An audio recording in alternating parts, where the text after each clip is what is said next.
1914. The Panama Canal is completed. The Atlantic and the Pacific are joined.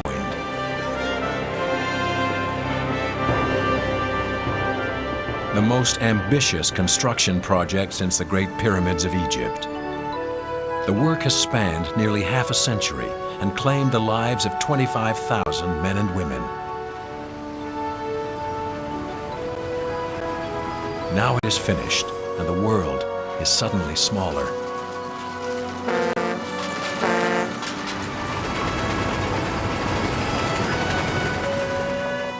But behind this epic tale, there is another story of two unsung heroes. One is an engineer from the Rockies with a vision to move mountains. The other, a soft-spoken Alabama physician whose enemies are ignorance, disease, and death. Together, they take on a wilderness that had defeated the best engineers in the world. Without either one, the Panama Canal could not be built.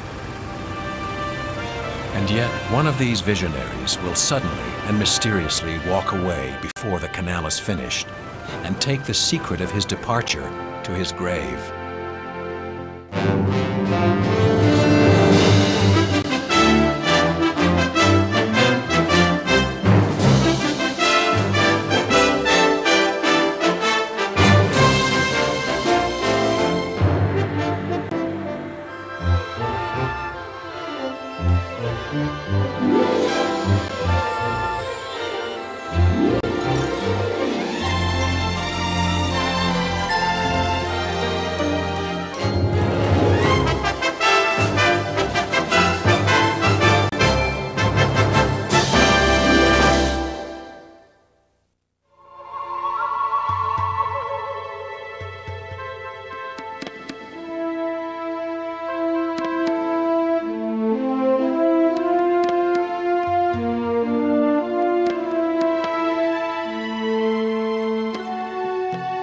The Republic of Panama, Central America.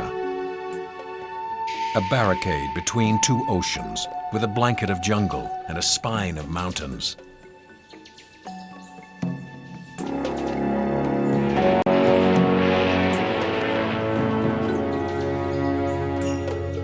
Today, 14,000 ships sail through these peaks and forests each year.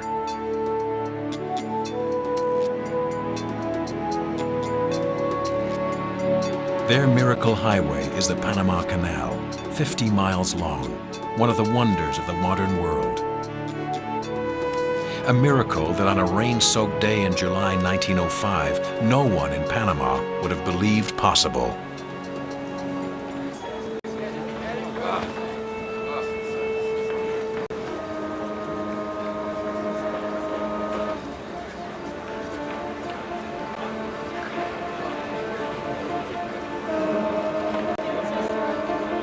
At the port of Cologne, a new American field boss has arrived to take control of a dying dream.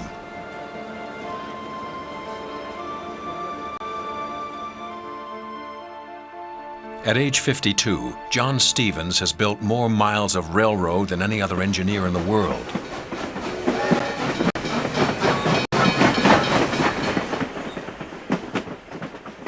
The Rocky Mountains have been his home, and spanning them his greatest challenge, until now.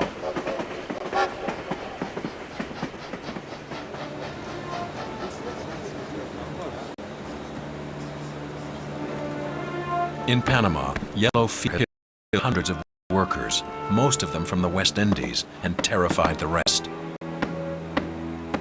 The men call it the Great Scare.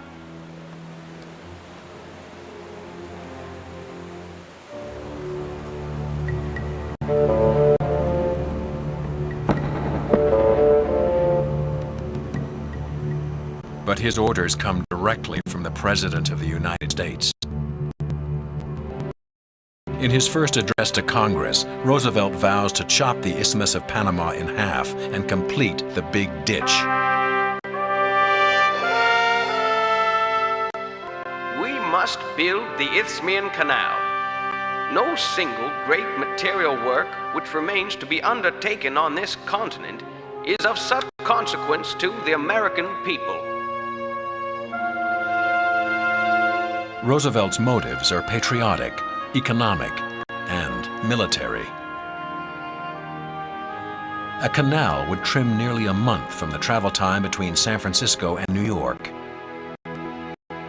making the shortest path between the oceans a superhighway of American commerce and the lifeline of the nation's burgeoning two-ocean navy.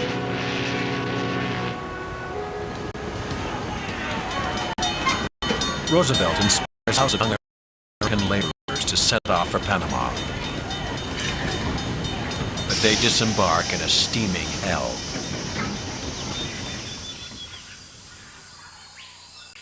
Soaring heat, punishing rains, ancient jungles,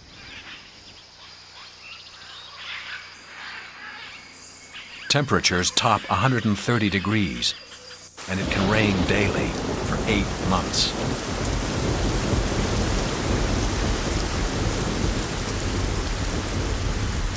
In the unbroken forests, lethal predators await the innocent arrivals.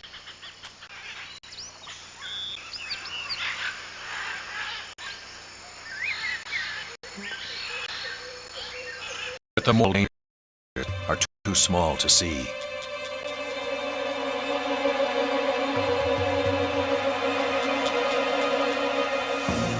Confused, chaotic, and deadly, Teddy Roosevelt's Big Dip project is a quagmire, sucking up millions of dollars and hundreds of lives. To slide through the bureaucratic nightmare, Roosevelt authorizes John Stevens to ignore any orders that do not come directly from the White House. Stevens agrees, and he advises the much younger president to keep his promise. I'm to have a free hand. I'm not to be hampered or handicapped by anyone high or low. And send them only until success is assured.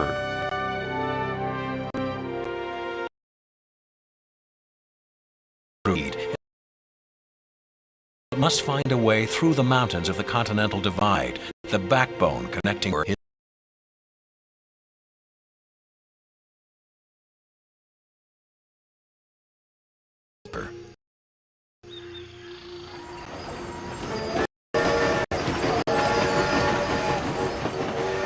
Stevens is a railroad man, not a Washington insider.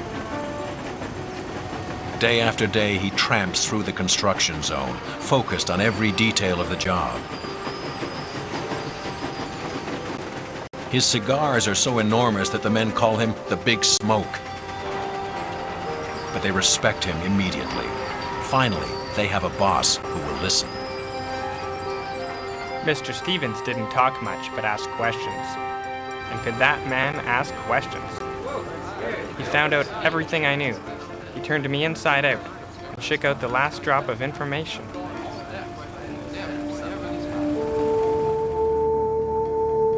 After decades of backbreaking labor, workers have slashed a route through the jungle that the canal is to follow. By 1905, excavation is concentrated in a mountainous area of the Continental Divide.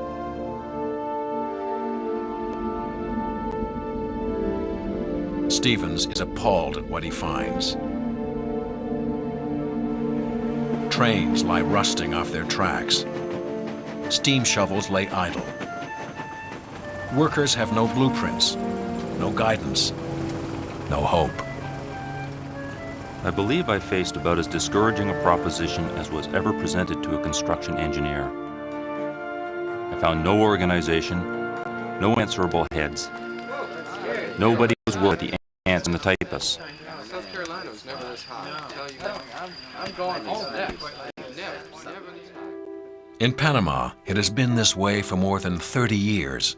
For the Americans now, for the French in the 1880s. Having succeeded at linking Europe and the Orient by building the Great Suez Canal in Egypt, the French try to repeat their success in Central America. They believe that slender Panama should be an easy target. It is a fatal miscalculation.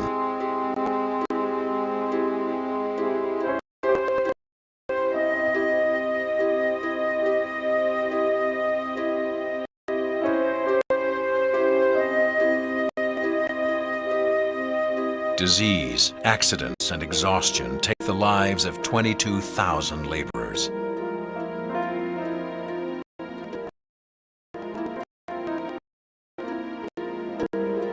One man must succeed where the world's best have failed.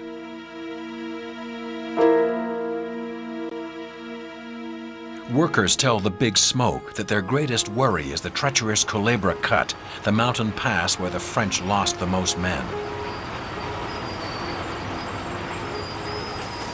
At Culebra, they must dig out a man-made Grand Canyon, a twisting 9-mile water-filled chasm as deep as a 25-story building.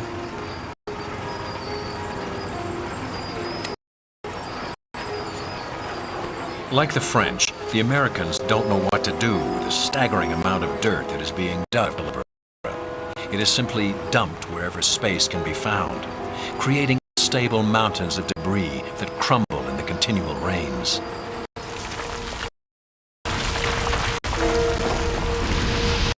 At Culebra, the Spanish word for snake, John Stevens, the great American engineer, is stymied. Here, the French finally surrendered. Here, John Stevens must find a way through. Topography is only half the problem. In the work camps, where 3/4 of the workforce are impoverished West Indians, the human toll is appalling.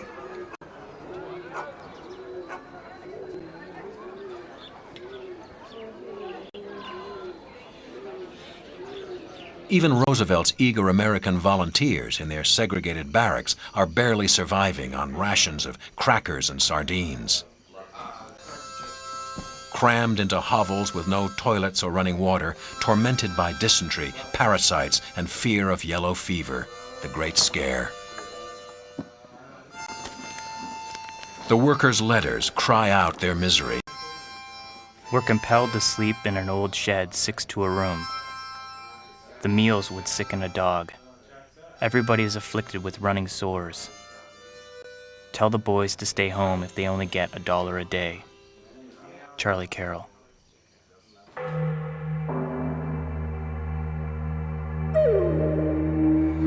Desperate to defeat the Great Scare, to restore the spirits of his frightened workers, Stevens visits Dr. William Gorgas, Chief Medical Officer of the Canal.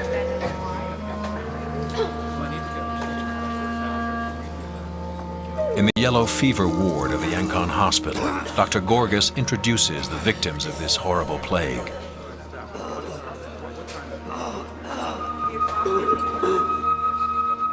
Like Stevens, Gorgas has been hand-picked by the president. At 49 years old, he is a light-hearted Southerner, plunged into a nightmare of tropical sickness. In Cuba, newly freed from Spanish rule by Roosevelt and his Rough Riders, Gorgas has succeeded in virtually eliminating yellow fever. Panama has proved to be a far more difficult assignment. When the United States took possession in 1904, the Isthmus was generally looked on as the most unhealthy spot in the world. Probably it would not be extreme to say that there is no other place that has as bad a reputation. He has been in Panama for more than 13 months when John Stevens joins him. For Dr. William Crawford Gorgas, it has been a year of anguish.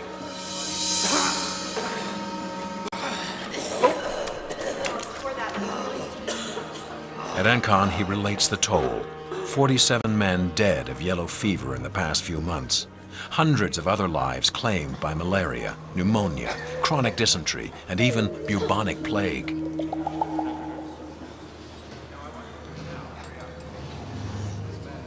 John Stevens knows that his canal cannot be built without human labor. Stevens has to act quickly. He has come to build a canal, but must fix a disaster. In Panama less than a week, he knows what he must do. It is a decision that will shock everyone.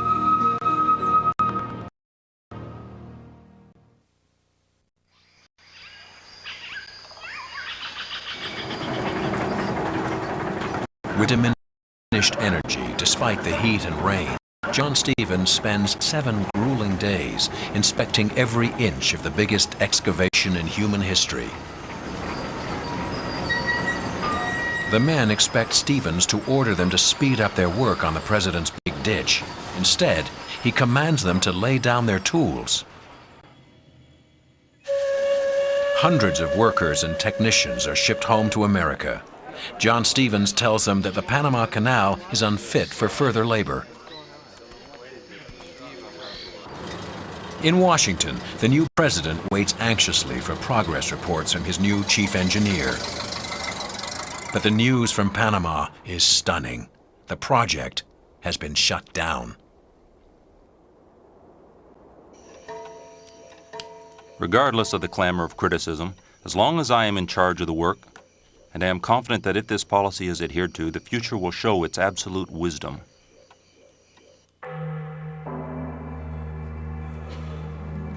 Stevens understands that the canal's fatal problem is not the mountains, but the men. Disease and fear sap their souls before they raise a shovel. Stevens turns to Dr. William Gorgas for help. Like the French before them, the Americans live in morbid terror of catching the disease they call yellow eyes, yellow jack, or the Great Scare.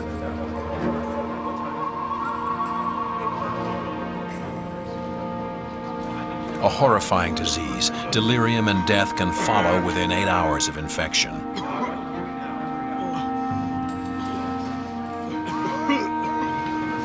Yellow fever patients first complain of crippling muscle pain. As the aches intensify, body temperature rises steeply. The skin and eyes turn yellow. Thirst becomes unquenchable. And patients lose consciousness.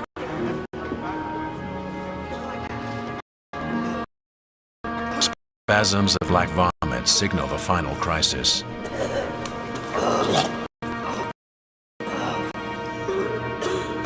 Fewer than 50% of patients survive.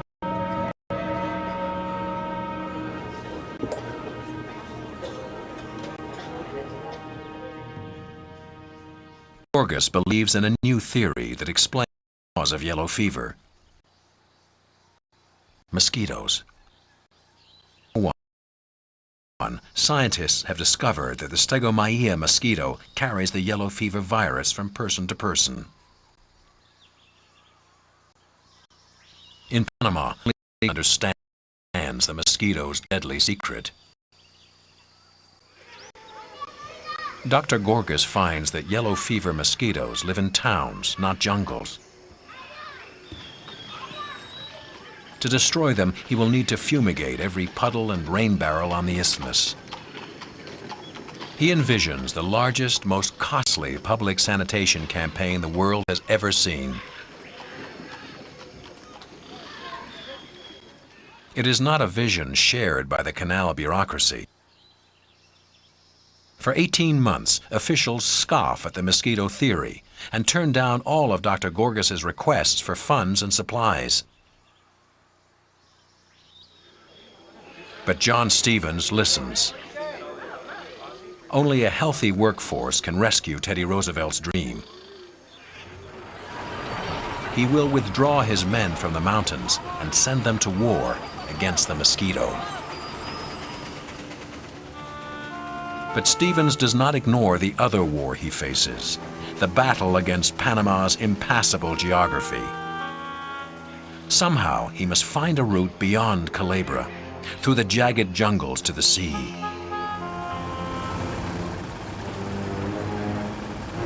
He studies the French plans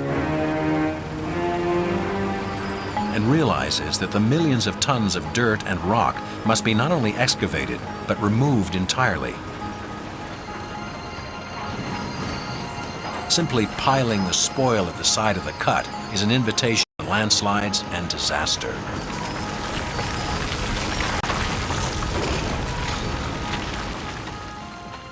Efficient transportation is nearly always the key to success in construction.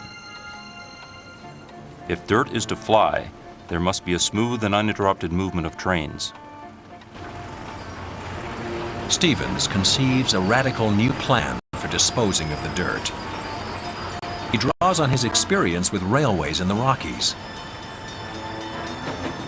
Instead of hauling men, in Panama, the trains will be used to cart the dirt away. But to do it, the entire rail system must be revamped to handle such a heavy load. Exactly the kind of thing Stevens does best. There's no element of mystery involved. The most important stage in any great undertaking is a preparatory stage. The digging is the least thing of all.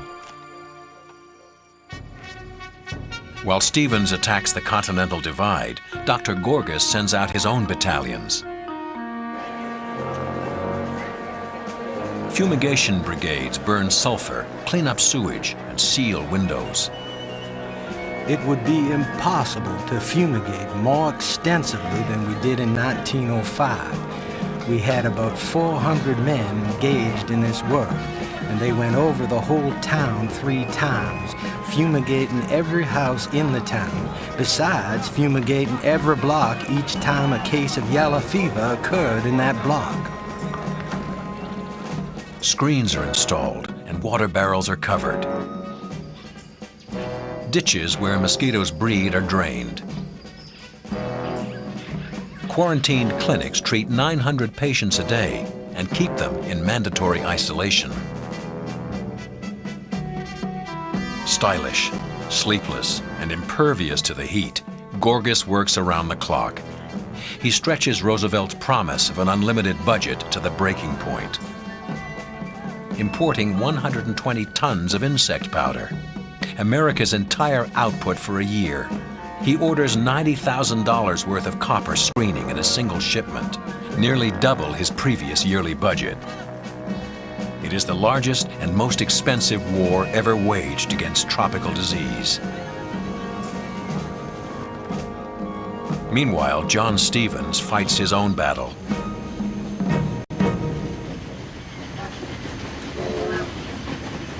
He dismisses the existing rail line as 2 streaks of rust and a right-of-way.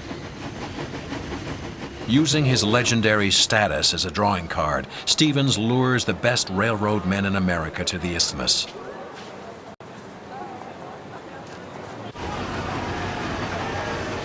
Within 6 months of his arrival, he triples the workforce to 24,000. Stevens constructs the most durable railway in history. Double-sided tracks of the heaviest rails on Earth allow the world's heaviest freight cars to travel in both directions 24 hours a day.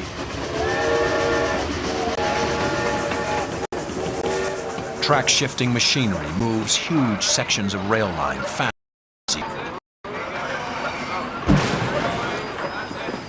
A telegraph system, new bridges, and massive locomotive sheds take shape. Stevens thinks big and buys big. He has decided that the French suffered because their machinery was too small. He will not repeat their mistake. Every weapon in his arsenal is enormous. His coal-burning steam shovels weigh 45 tons each, mechanical dinosaurs, 3 times larger than anything used by the Parisians.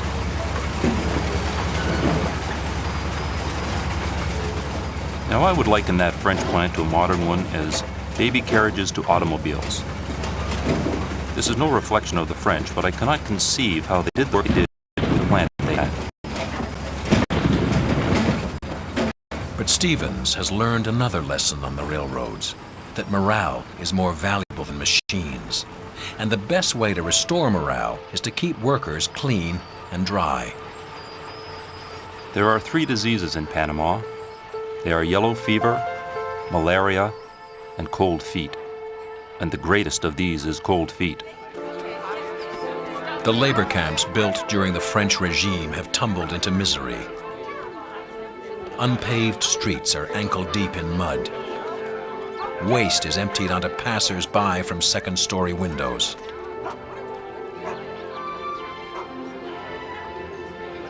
Stevens wades in like a Wild West sheriff. closing brothels, demolishing decrepit barracks, building a new city of paved streets and sanitary dwellings.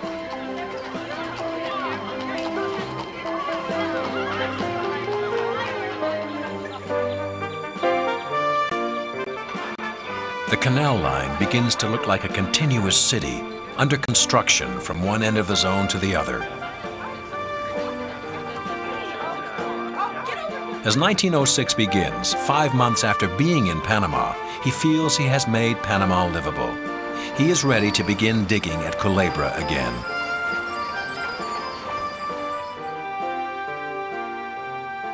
A few months later, Dr. William Gorgas declares victory over the Great Scare.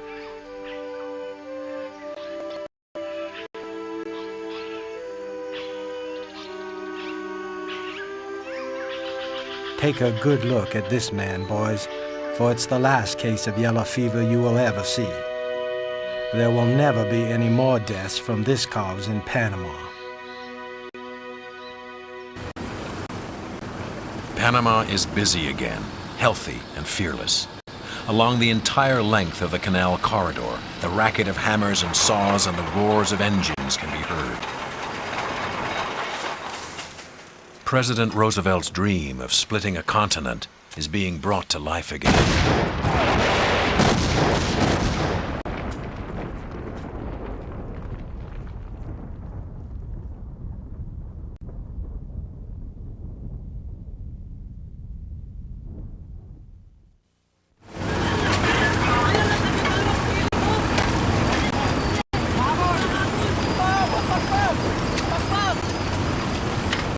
As a new railway is pushed through the jungles of Panama, John Stevens rarely rests. It is the summer of 1906. Stevens drives himself to exhaustion and expects his men to do the same. I gauge everybody by myself. I work from 14 to 18 hours. You may make mistakes, but there is only one mistake you can make that will be fatal with me. It's nothing. Stevens believes his workers are safe from the Great Scare, but yellow fever has been relatively easy to eradicate. Now, a far more formidable enemy must be confronted: malaria.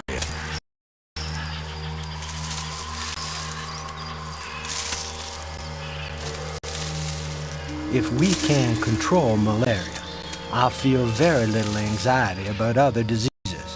If we do not control malaria, our mortality is going to be heavy. The Anopheles mosquito that transmits malaria is not the same insect that carries yellow fever. It is an entirely different species and far more difficult to control.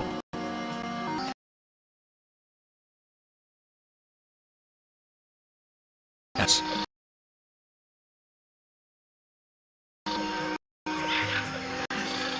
Right where John Stevens' new railway is being built.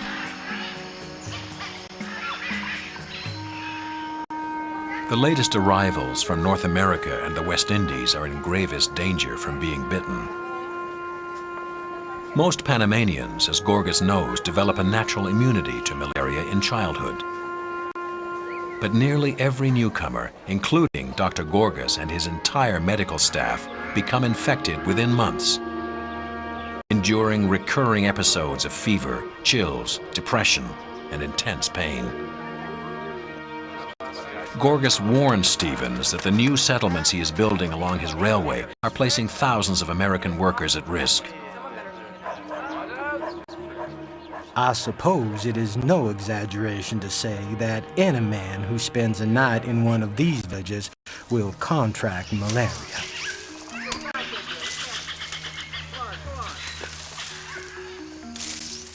John Stevens knows the danger of malaria, but also knows that work must continue if the canal is to be built.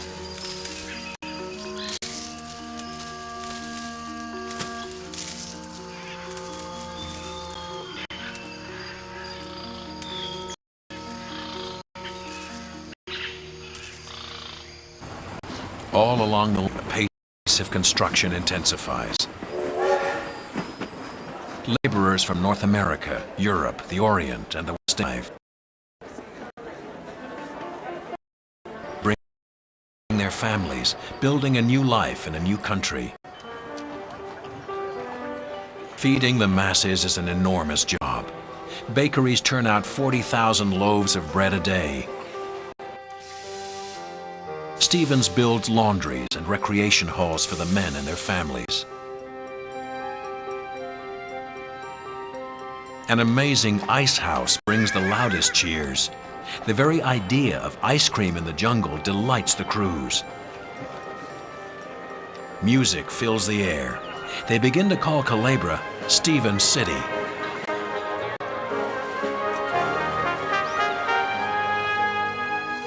But the deadly plague of malaria is never far away. Dr. Gorgas and his fumigation brigades keep ahead of the track gangs, cleansing the new villages, pushing deep into the wilderness.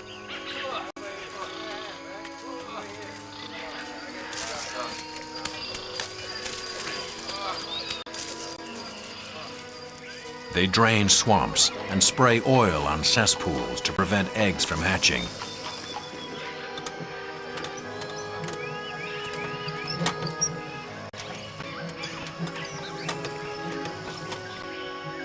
Stagnant water is routinely tested for the presence of larvae.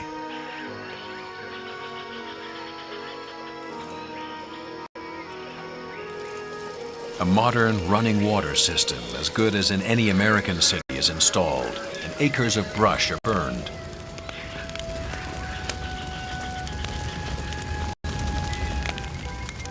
Daily doses of quinine, made from the bark of a tropical tree, are part of each man's diet. They call the bitter-tasting drink a Panama cocktail.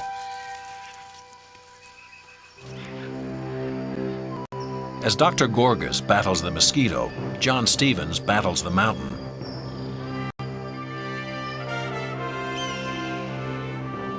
This is the ultimate roadblock, the Continental Divide. Stevens calculates that he must dig a channel 9 miles long and 272 feet deep through solid volcanic rock.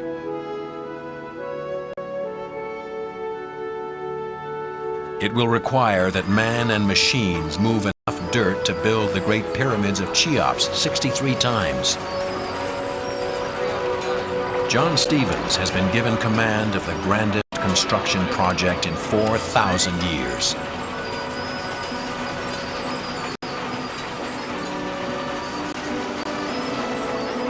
Even with the finances of the most powerful nation on earth, we are contending with nature's forces.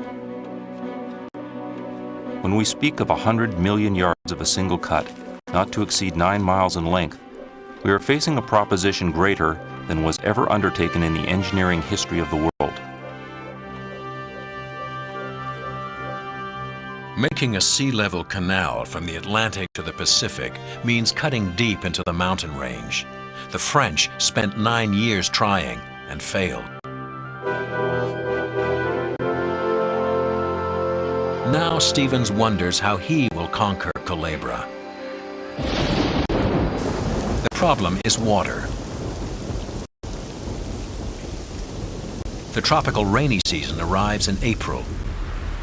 Massive flooding, daily downpours, and the constant risk of deadly landslides. Stevens has never faced anything like this in the Rocky Mountains. He realizes that to build a sea-level canal here will be a deadly undertaking that could take twice as long as anticipated. And there is another enemy. When the rain comes, the placid Chagres River swells with anger, rising 20 feet in just one day. The floods will inundate any canal Stevens tries to dig through it. Even if he moves the mountains, he cannot stop the rains.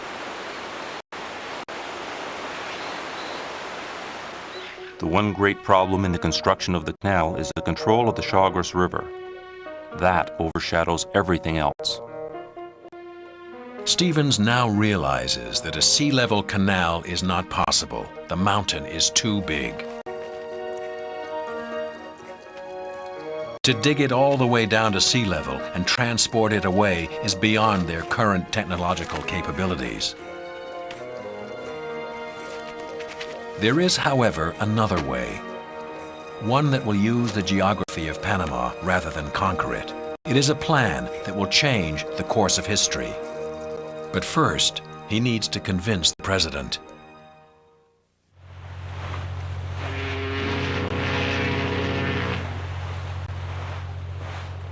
To sell his revolutionary new plan to the President of the United States, John Stevens must sail to Washington. For a man who is chronically seasick, the voyage is as forbidding as the destination. At the White House, Stevens unveils his amazing new blueprint. He intends to lift the world's largest ships up one side of the Continental Divide, then down the other. He will dam the Chagres River to create a huge artificial lake and build a series of mammoth locks to conquer the steep spine of Panama.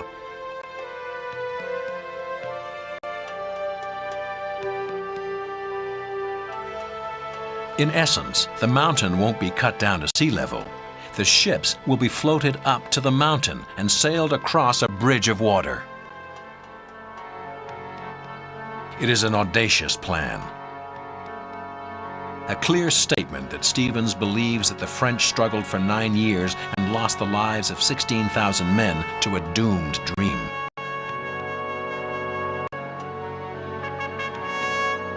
But in 1906, no one knows if Stevens' plan will work either.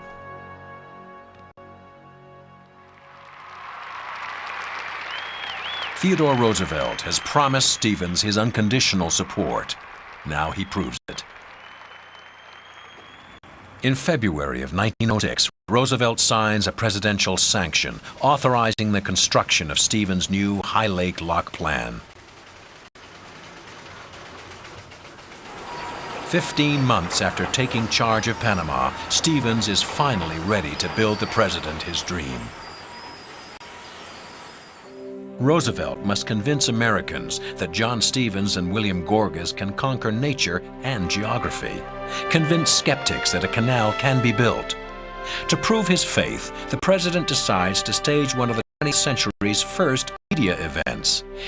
The fate of the ditch themselves. It is a decision that captivates the nation. No American president has ever visited foreign soil while in office.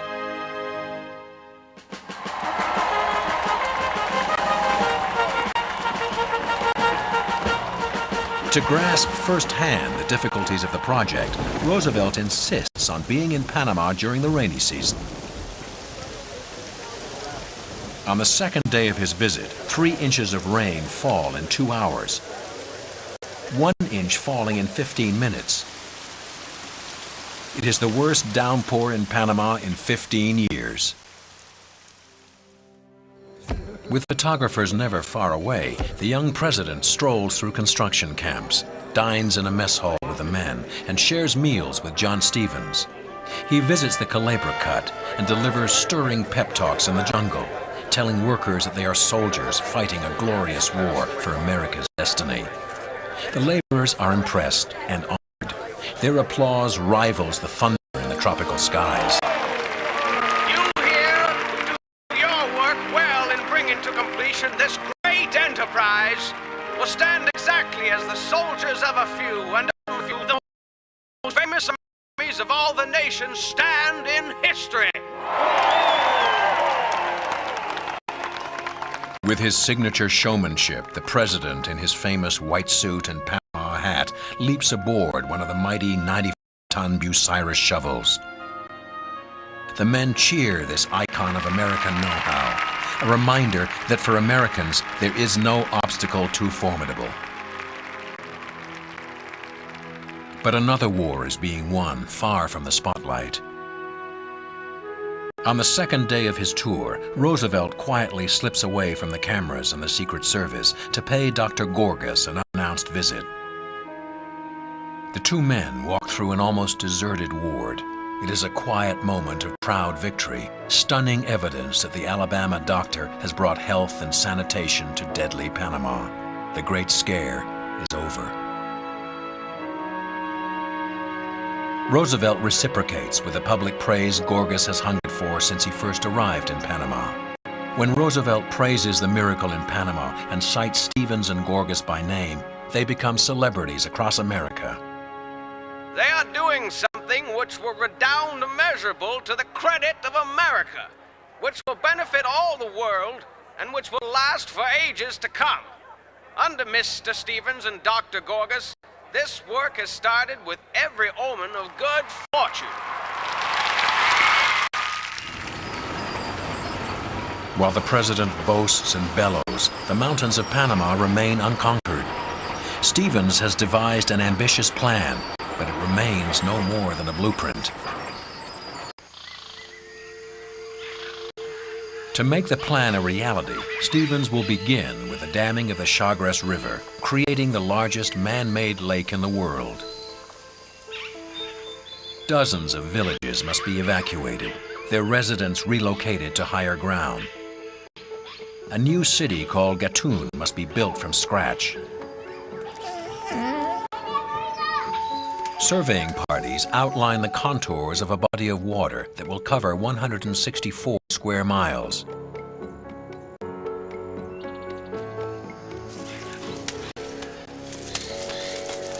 The entire region must be clear-cut by hand. This job alone will take almost 5 years to complete. And with this new plan will come massive concrete and electrical work, unlike anything the world has ever seen. Things that John Stevens has little experience working with.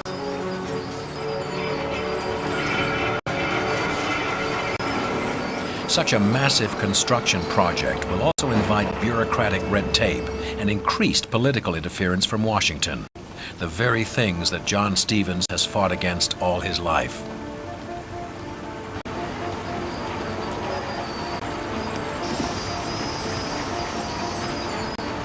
Meanwhile, dynamite crews risk their lives and begin blasting into Culebra to loosen the mountain from its ancient domain.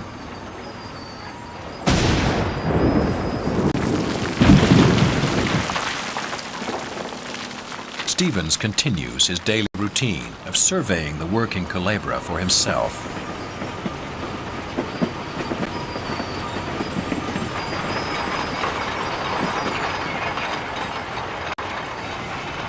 "96 million cubic yards of dirt will be moved by train along hundreds of miles of new track. Enough dirt to fill enough hopper cars to circle the globe 4 times.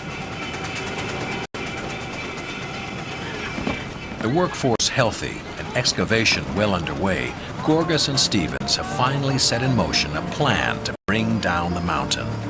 It is a plan that will prove Stevens right and finally get the canal built. But there is one more surprise. One of these men will walk away.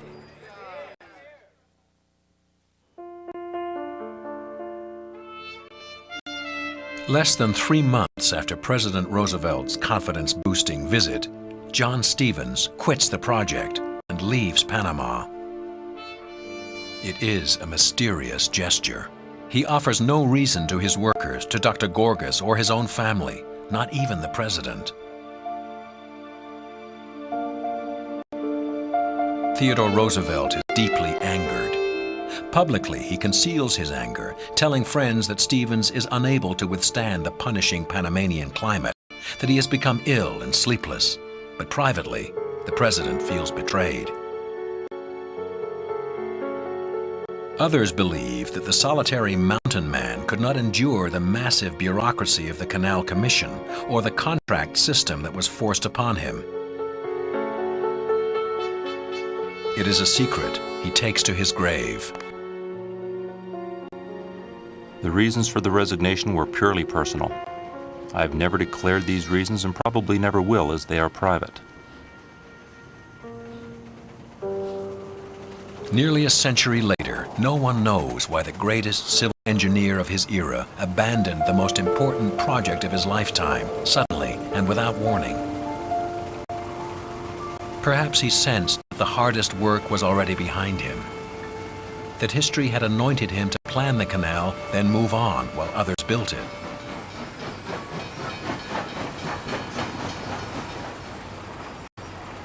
In 18 months, John Stevens succeeded where others had labored in vain for generations. He provided decent housing and food for his loyal workers and pushed through a jungle railroad network to move huge quantities of earth. Perhaps most important of all, he cast the weight of his prestige behind Dr. Gorgas, understanding that fear, not mountains, blocked the path between the seas.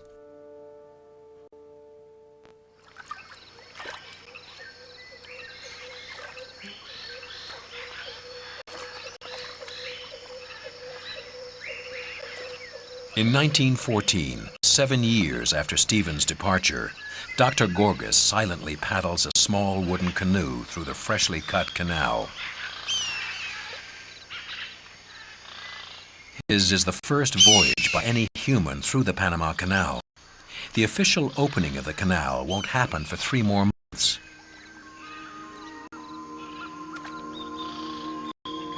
All around him is evidence of John Stevens' vision. A magnificent bridge of water that lifts ships out of the ocean and sails them smoothly across the Isthmus of Panama. After 30 years and the loss of thousands of lives, the dream of Columbus has been achieved, the union of the oceans and the shrinking of the world.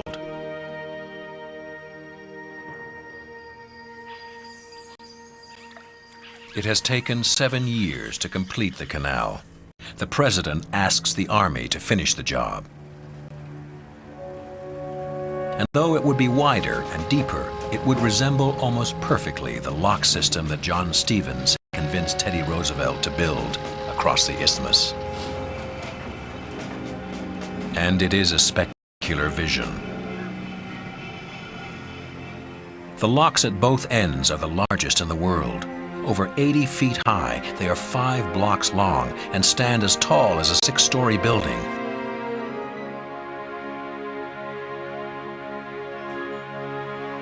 Monstrous T-shaped cantilever cranes that can be seen from miles away float plates of steel through the air.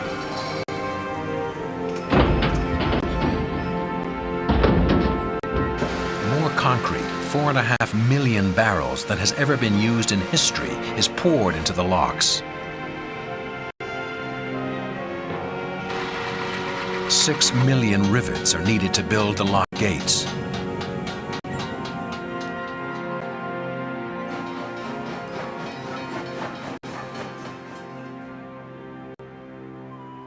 Gatun Lake, at 164 square miles, will be the largest man-made lake in the world.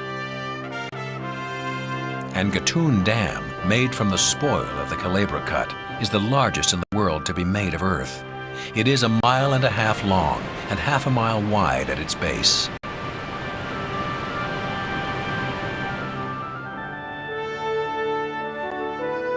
The canal is the work of more than 100,000 laborers from 97 different countries. Most would not live to sail through it.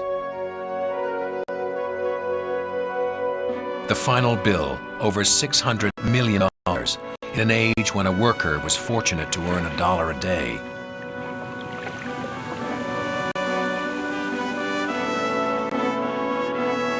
The single greatest engineering undertaking in American history.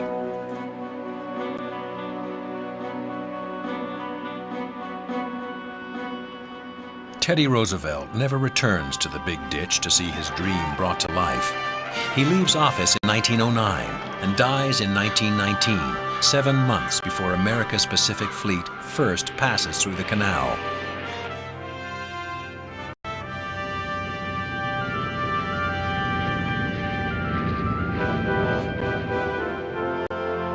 John Stevens finds another mountain and another railway. In 1917, he is sent to Russia by President Woodrow Wilson to reorganize the Trans-Siberian Railway. Not until 1937, at age 83, does he return to Panama to gaze upon his masterpiece. He dies in North Carolina 6 years later at age 90.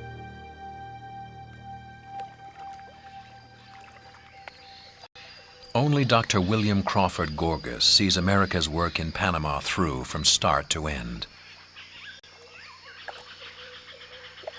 By the time he returns to the United States, he has completely eradicated yellow fever from the Canal Zone and reduced malarial infection to rates lower than most American cities at the time. The physician's work in Panama brings him great public acclaim. He is appointed Surgeon General, a supreme honor for a country doctor from Alabama.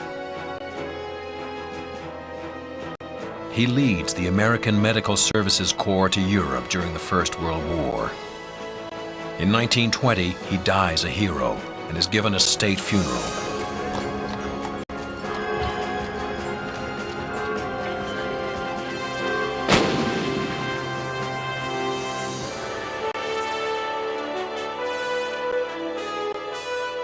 One man battled mountains, the other, the tiny bearers of death.